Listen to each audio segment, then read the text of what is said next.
انشاءاللہ وقت آئے گا آپ کو، اگر یہ ابھی تک اس کی تسلی نہیں ہوئی، آپ آئیں، میں آپ کو اور دلائل بھی دوں گا۔ محیر العقول، عقل حیران ہو جائے گی وہ واقعات پڑھ کر، اور ایسے ایسے اکابر کے میں قول آپ کو کے سامنے رکھوں گا کہ آپ ان کے پھر آپ سے کہوں گا کہ آپ اب ان کے لیے رائے قائم کریں کہ یہ آپ کے نزدیک بھی گستاخ ہیں۔ یہ بات نہیں ہے، ہم نے تو ایسی باتیں کبھی کی نہیں، کیوں کہ ایک جو اتحاد امت کی ایک فضا بنانے کی کوشش کرتے ہیں۔ ہم نے علی اور معاویہ کو آپس میں جھگڑتا ہوا ہم نے نہیں دکھایا، اور کون سی چیزیں ہیں کہ جو آپ کے سامنے نہ ہوں، اور جناب علی کے ساتھ جو زیادتیاں ہوئی ہیں آپ کو کیا پتا؟ میں آپ کو بتاؤں، میرے باپ، میرے دادا، میرے پردادا سے بڑا اور تمام علماء امت جس کی عزت کرتے ہیں، جس کے نام پر سر جھکاتے ہیں، اور بڑے بڑے مؤلفین حدیث اس کے نام آنے پر اپنی گردنیں جھکا دیتے ہیں، جناب حضرت امام احمد ابن حنبل رضی اللہ تعالی عنہ آج بھی سعودی عرب کا جو مسلک ہے، مذہب ہے، وہ حنبلی ہے، حنابلہ۔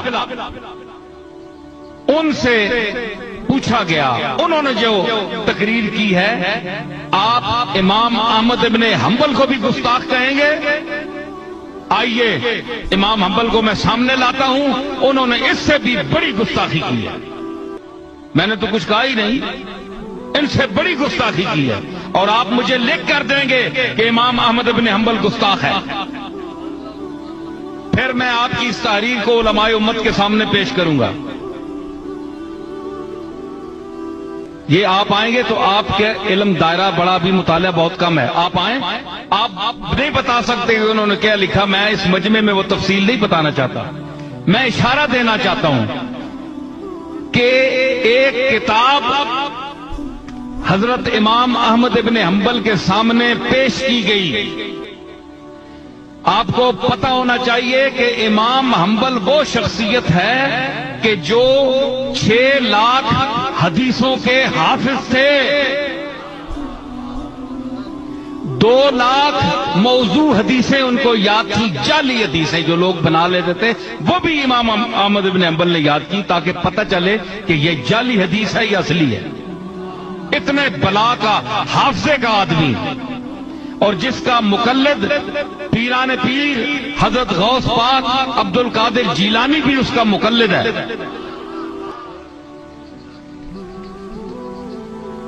ان کے سامنے ایک کتاب پیش کی گئی جس میں بنو امیہ کے لیے بڑے اچھے الفاظ حدیث کے نقل کیے گئے، کچھ دعائیں کی گئیں، کچھ ان کے لیے فضائل بیان کیے گئے۔ تو ان کے صاحبزادے عبداللہ نے جب ان کے سامنے یہ کتاب المروانیہ اس کا نام تھا، وہ پیش کی، تو انہوں نے اپنی گردن مبارک، حضرت امام احمد بن حنبل کی اس وقت 80-82 سال کی عمر تھی، تو لکھ لکھ کر ان کے گھٹنے جو ہیں وہ سر کے اوپر ہو گئے تھے۔ تو انہوں نے کہا کہ عبداللہ نے کہا کہ بابا یہ کتاب دیکھیں، ان میں بڑی ان کی تعریف ہے بنو امیہ کی۔ تو انہوں نے کہا کہ یہ جاہز، ایک بدصورت انسان جو مکے میں تھا، جو بنو امیہ کا ہم اثر تھا، اور وہ بدترین، جس طرح یوسف خوبصورت ترین انسان اللہ نے پیدا کیا، تو کتابوں نے جاہز کے لیے لکھا جیم الف ہائے ہتی اور زوئے، جاہز۔ تو بدترین صورت والا، ایسا بدصورت انسان کسی نے نہیں دیکھا، اتنا بدصورت تھا وہ۔ اور اللہ نے اس کو کمال کیا دیا تھا کہ جب وہ اب موڈ میں بولتا تھا تو ایسا فصیح و بلیغ جملہ عربی کا نکلتا تھا اس کے منہ سے، جس طرح حضور رسالت میں آپ بول رہے ہو۔ حضور سے ملتا جلتا، اس میں حضور کی فصاحت و بلاغت کی بو آتی تھی، خوشبو آتی تھی، اتنا فصیح تھا وہ. جملہ بولتا تھا تو پتہ تھا، لگتا تھا کہ رسول اللہ کی حدیث کا ٹکڑا ہے. اس کو بنو امیہ نے پیسے دیے اور ان سے جعلی حدیثیں کھڑوائی. حضرت امام حنبل نے یہ جملہ فرمایا اور لکھا ہوا ہے، میرے پاس ثبوت ہے. یہ ایک امام کی تحقیق ہے اور بہت بڑا امام ہے، میں اپنی طرف سے نہیں کہہ رہا ہوں. یہ ساری ان کی یہ گھڑوائی ہیں اور یہ حدیثیں جعلی گھڑوا کر اس کو بعد میں نقل کیا، ساری کتابوں نے نقل کیا. تو مطلب یہ ہے کہ انہوں نے کہا کہ یہ چیز جو ہے، انہوں نے ایک اور جملہ کہا. امام احمد بن حنبل نے فرمایا کہ اصل بات ہے یہ ہے بیٹا کہ علی قلیل الاحبا تھا اور کثیر الاعداء تھا. علی کے دوست تھوڑے تھے، دشمن زیادہ تھے. تو اس کی وجہ کیا ہوتی ہے؟ یہ تو امام احمد بن حنبل کا ارشاد ہے نا جو میں پیش کر رہا ہوں. اس کی وجہ میں نے کیا سمجھی؟ اس لیے کہ دوست ہوتے ہیں ان کے زیادہ جن کے جو کھلائیں، جن کا دسترخوان وسیع ہو، جو جن کے پاس آنا جانا وسائل اور دنیاوی مفادات زیادہ ہوں، لوگ ان کے پاس ٹوٹ کر جاتے ہیں کہ کھانا کھا لیں گے، پیٹ بھر لیں گے، کوئی کام ہوا تو کسی سے کرا لیں گے، اثر رسوخ والا آدمی ہے، مال ماڑیوں والا ہے، ان کے دوست زیادہ ہوتے ہیں. علی کے پاس کیوں جاتے بھائی؟ علی کے پاس تو نان جو تھی، جو کی روٹی تھی.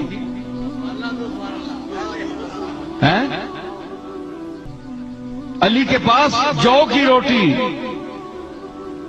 اور ان کے دسترخوان پر اگر جو کی روٹی بھی رکھی ہو تو سائل آواز دے تو وَيُطْعِمُونَ الطَّعَامَ عَلَىٰ حُبِّهِ مِسْكِينًا وَيَتِيمًا وَأَسِيرًا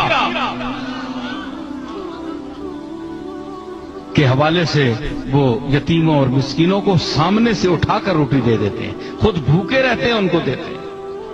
اور پھر علی کو اللہ نے وہ مقام عطا فرمایا کہ رسول اللہ نے فرمایا انا مدینۃ العلم وعلی بابها، کہ میں علم کا شہر ہوں اور علی اس کا دروازہ ہے.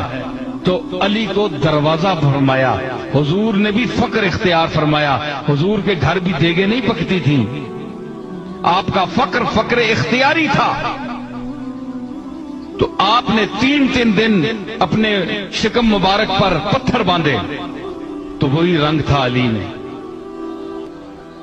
تو پھر اسی چیز کا وارث اسی کو بنایا جو اس کا اہل تھا.